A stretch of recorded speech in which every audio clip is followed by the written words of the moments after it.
We have to go back and look at our European partners.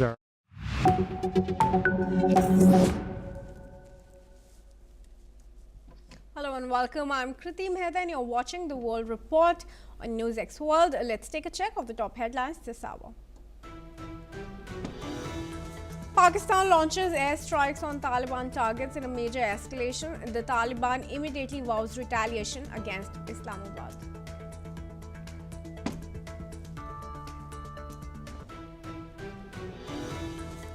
US President Donald Trump raises global tariffs to 15%. The sweeping new trade policy aims to protect American industries. Tensions flare between Italy's Meloni and France's Macron. They clash publicly over the murder of a prominent activist. Fresh documents reveal Jeffrey Epstein's extensive Middle East network. The files expose his web of influence across the region. World leaders at the AI summit in Delhi adopt the landmark Delhi Declaration. It sets global standards for responsible AI governance. Armed bandits reportedly kill at least 50 people in the northern western Zamfara state of Nigeria. The brutal raid strikes a village in a shocking wave of violence. Iran's Supreme Leader Khamenei delivers a sharp response to Washington. He warns the US against further interference in Tehran's affairs.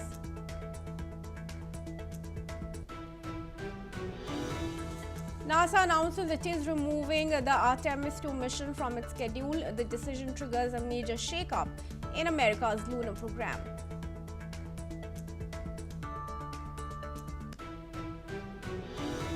Now on to the top focus here, viewers. German Chancellor Friedrich Merz has announced he will hold talks with European allies on a joint response to US tariffs. This comes ahead of his upcoming visit to Washington, where he will meet with President Donald Trump. Merz stressed that the importance of a common European position, stating that customs policy should be handled at the European Union level, not by individual member states.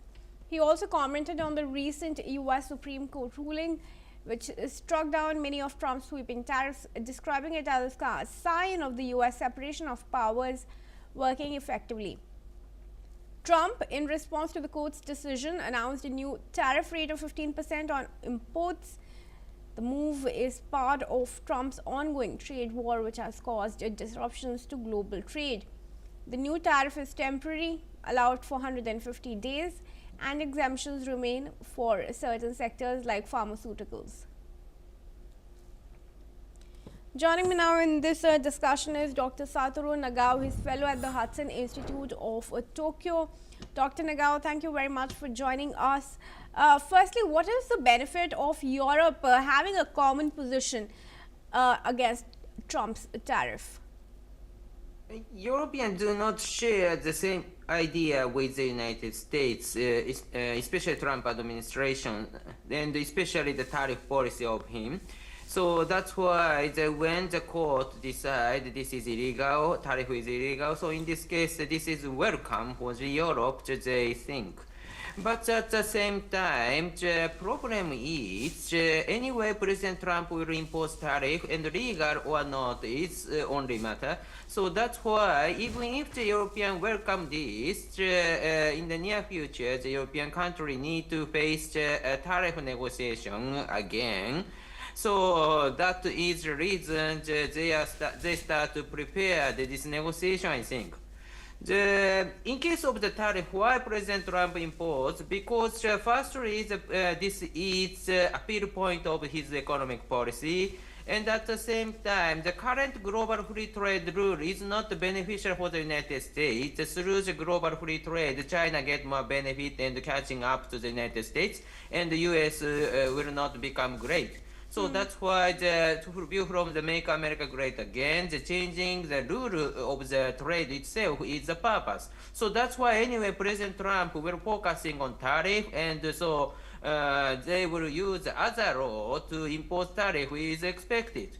But view from the company, this is very serious. That because imposing tariff itself is damage, but if the tariff fixed, they can plan something. For example, the exporting US, they need to pay tariff. In this case, they can find alternative market in other place in the world. So in this case, the company can survive. But at the same time, if the tariff is unstable, the 50%, 15%, 50%, or 1, 5, or 5, 0, or moving. There is no long-term plan the company can prepare. So that's why this unstable situation itself is a problem. And so in the United States, this is internal politics indeed, because federal government right, the court was right. Yes. This is internal politics.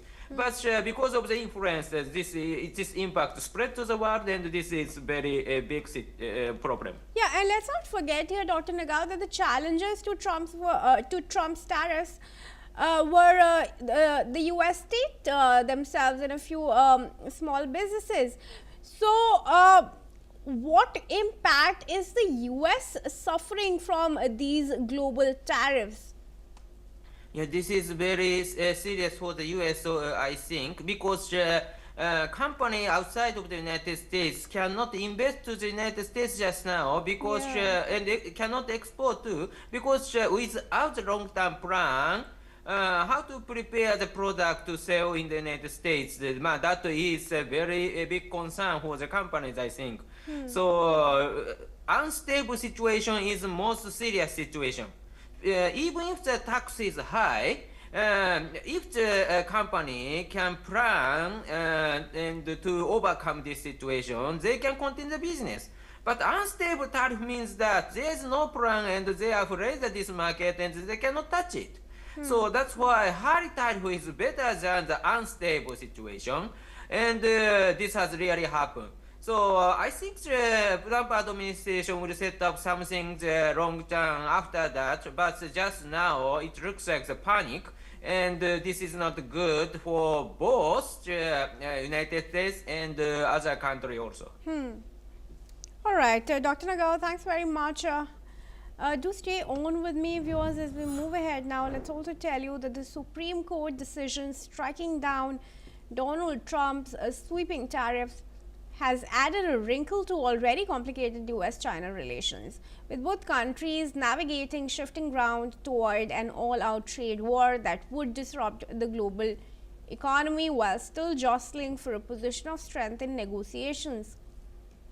Friday's court ruling would seem to strengthen China's hand, but analysts predict that Beijing will be cautious in exploiting the advantage, knowing that Trump has always other ways of levying taxes. Both sides also want to maintain a fragile trade truce and stabilize ties ahead of Trump's highly anticipated trip to Beijing. Furious about the defeat, Trump said first he was imposing a temporary 10% global tariff before raising it to 15%, as well as pursuing alternative paths for import duties. He made the case for tariffs by pointing to China, which poses the biggest challenge to the United States: economic, technological, and military dominance. The White House has confirmed that Trump will travel to China on March 31 through April 2 to meet President Xi Jinping. Request Dr. Nagao to join us back here. Dr. Nagao, how crucial is this visit of Trump to China and the timing of it? What happened in the 2025 was cancelled because of this court's decision. So negotiations returned to the starting point again, and so President Trump's visit to China in April could be the starting period of the 2025 instead of 2026. So even if this date is April 2026, so that's why this is not good. So, but still, 1 month. There is 1 month from now to this April 2026. So that's why how to solve, まあ少なくとも US, at least the US will commit. So that's why we need to see. But just now, from just now, this is not a good situation. So everything will be cancelled, and we need to renegotiate. That is not good, of course. But as far as the US and China are concerned, what's going to be on the agenda for in this meeting? It relies on the percentage of the tariff President Trump will impose based on other law. Because in April 2026, if the percentage itself is not fixed, of course, this will be the very important topic between two. And it could be the important topic with other countries too. And compare with other countries how much percentage US will import to China or something like that. It's also the matter. So that's why everything could be cancelled because of this court's decision. So this is just under panic. So what kind of result will come after the panic is unstable. But anyway, cancel is not the policy, so that's why President Trump lead the government will find a way to return to the original course the President Trump is seeking based on other law and what kind of law they can use and how long they need to find other law. But these are the matter just now. So 1 week later, 2 weeks later, maybe they'll find something the new way. And after that, we will see what will happen. Sure. Do you think Trump has any other options? Because she will be looking to flex this Scott's ruling, as you are saying, during that meeting. Of course, this meeting not only includes the tariff-related policy, but tariff-related policy is connected with the other policy. For example, the providing rares from China to US is part of this deal. So that's why the tariff is this percentage, the supply line of the rares is this amount, or the other security-related issue is also including as a part of deal. So because of this, if the percentage of the tariff will change, it will affect everything. All right, Dr. Nagal, thanks very much for joining me in this discussion. We move on now, viewers. US President Donald Trump has said that he is sending a hospital ship to Greenland to take care of the many people who are sick and not being taken care of there after announcing the plan on social media. He credited work with Louisiana Governor Jeff Landry as part of the mission, but offered no details on which ship, who requested it, or what medical needs it will assess. The deployment comes amid ongoing tension over US-Greenland relations following Trump's past interest in acquiring the island. US officials have not clarified logistics or whether Greenland or Denmark asked for help. Matthew Wadham, American journalist and author from Washington, D.C. is joining me in this discussion. Matthew, thanks very much for joining us. Is there anything more that you know that we don't on this? Who really has asked Trump to send this ship for Greenland's people?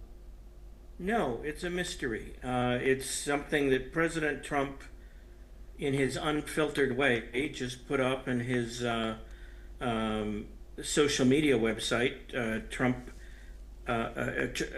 True Social, saying that he's sending a U.S.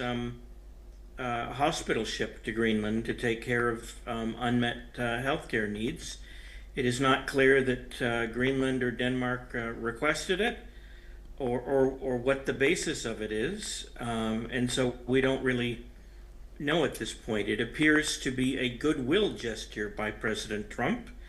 Remember, just a few weeks he was threatening to use military force to invade Greenland. Exactly. And now he's offering a hospital ship to take care of sick people. So it looks like a public relations move. Could there be any ulterior motive behind this so-called hospital ship that nobody is asked for, really? Well, sure, yes. Obviously, there could be an ulterior motive. President Trump is, uh, I think is trying to repair relations between Greenland and Denmark and the United States. And he's trying to show that I guess that he's not unreasonable when it comes to Greenland's needs. So you could call this PR or a propaganda stunt if you want, and that's what it barring any absent any further actual justification of why the ship is needed or who asked for it. Uh, I think that's all that we can assume for the time being. All right, sure. Matthew, do continue to stay on with me for another round of discussion. Right. Yes. Viewers, we now move ahead. Now, Ukrainian President Volodymyr Zelensky has said that Ukraine will do everything necessary to end the war with Russia, emphasizing that the country will not be an obstacle to peace. In his address, Zelensky stressed Ukraine's commitment to the next round of negotiations, hoping for meaningful results. He also revealed plans to meet with European partners and coordinate with Turkey and the Middle East for additional support. Zelensky also called for Europe to follow Ukraine's lead and sanction captains involved in transporting Russian oil. He urged Europe to pressure Russia with a ban on maritime services, hoping it would incentivize Russia to move toward diplomacy. Meanwhile, Ukrainian forces struck a Russian missile factory in Votkинsk, causing fires and injuries as the conflict escalates with no sign of a breakthrough in recent peace talks. Ми продовжуємо кожен день працювати спеціально, щоб наступний раунд перемовин міг принести результати для України, принести результати для миру. Україна точно зробить для цього все необхідне і перепоною для миру точно не буде. Минулого разу в Женеві американська сторона чітко побачила, що саме в росіянах причина відсутності дійсно значимих результатів. І наступну зустріч треба зробити не пустою. І це можливо. Ми проговорили сьогодні з Рустемом Умєровим деякі аспекти підготовки перемовин. Я вдячний усім, хто реально готовий допомогти та підтримує нас, хто підтримує нашу державу. І вже заплановані також мої зустрічі на наступному тижні з європейськими партнерами. Ми будемо детально координувати, щоб Європа була в усіх процесах і ставала тільки сильніше. Я доручив Рустему також більше попрацювати з нашими друзями на Близькому Сході і в Туреччині, щоб там відчували свою залученість та могли допомагати більше. I request Matthew to join us back in the discussion here. Matthew, Zelensky has recently accused another time the United States of asking Russia to make less concessions than it is asking Ukraine. The talks that the US has been mediating so far have obviously yielded no results. Do you think, is there anything that the US could do better than what it is? Well, probably if the United States were to stop pressing Ukraine to give up its territory that Russia conquered by military conquest, I think that would go a long way towards keeping Ukraine happy. They don't seem President Zelensky of Ukraine doesn't seem to be satisfied with the way that the peace talks are going at the moment. And, both sides, in terms of this peace for land proposal that President Trump has thrown his weight behind, Russia supports it, but Ukraine doesn't, and it's a major sticking point that I don't think is going to be resolved anytime soon because both sides are quite entrenched in their positions. Russia wants to keep the land that it took, and Ukraine wants it back. Yes, absolutely, and Donbass remains one of the key sticking points. What really do you see next as far as the talks are concerned? And why do you think the US is, as some are saying, more in tune with Russia than Ukraine? Well, that is the eternal question, really. You know, the United States supports Ukraine in this conflict and has been sending military aid. President Trump, though, has been siding with Russia in terms of the Land for Peace proposal. And it's not really clear, you know, there are theories about it, but it's not, to me, it's not entirely clear why he's doing that. You know, it could be that he just doesn't like Ukraine. His U.S. entanglements with Ukraine got him impeached once, as you recall.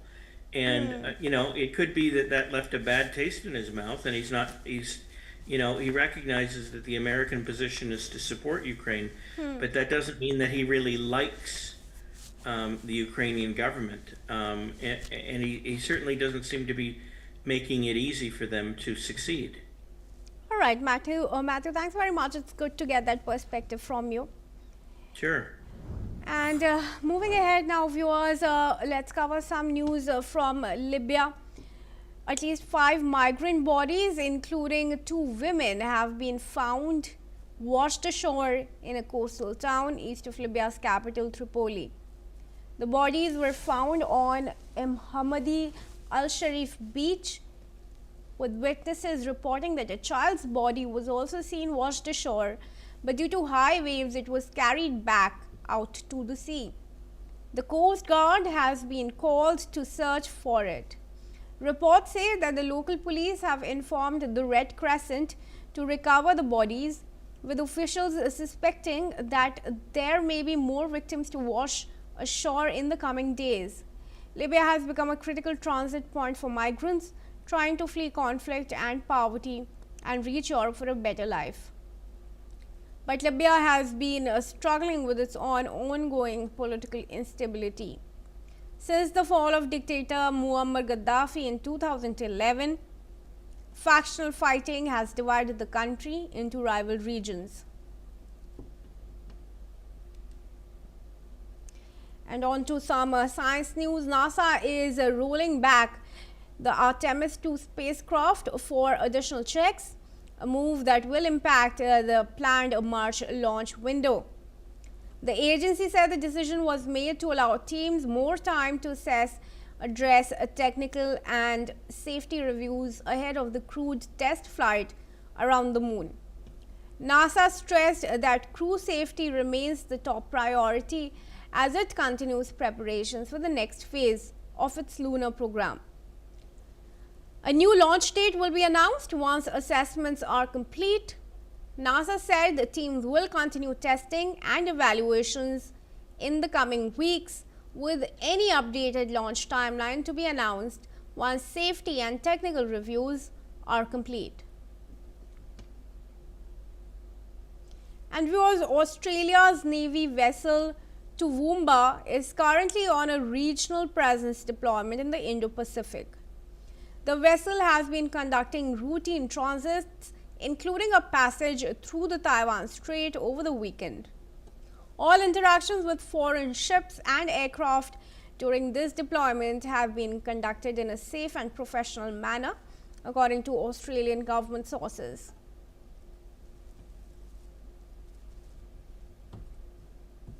And that's all we have time for. Thanks for watching News X World. For all international news and updates.